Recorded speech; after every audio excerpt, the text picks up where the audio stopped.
Listen, buddy, I don't know who you are, what hero syndrome you're trying to... A cop storms a hospital room, swearing he doesn't need warrants. But under the Fourth Amendment and HIPAA, privacy isn't optional, it's the law. What he doesn't know? The man blocking him is federal, and this power play is about to explode. See what happens next. enact for your buddy or your homeboy or your cousin or what. But I have a John Doe, and it's him that matches my bolo. My bolo is for a guy that I know it's him, but right now officially he's just a John Doe. That gives me full jurisdiction, even though I know who he is, to take him down and get him investigated. And once we investigate him, I know who he is, and he's going away for a long time. So step aside, because I don't know why you're even here. He's the guy I'm taking. He fits the description. I have a bolo. It's totally already taken care of. I don't need warrants. I don't need nothing. He's in the hospital, and I'm taking him with me. First off, officer, you need to lower your voice.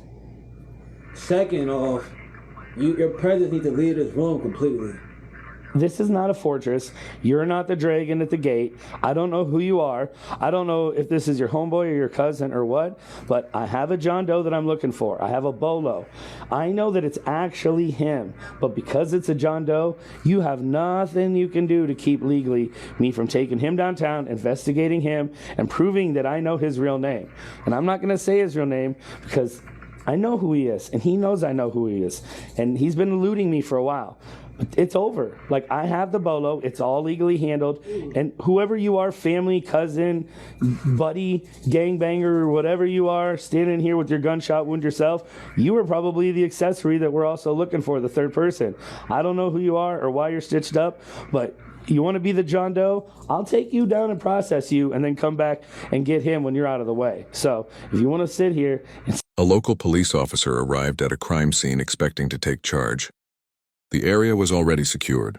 Several unmarked vehicles were parked nearby, but nobody was explaining what was happening. The officer demanded answers. Then he tried to cross the perimeter tape. Big mistake.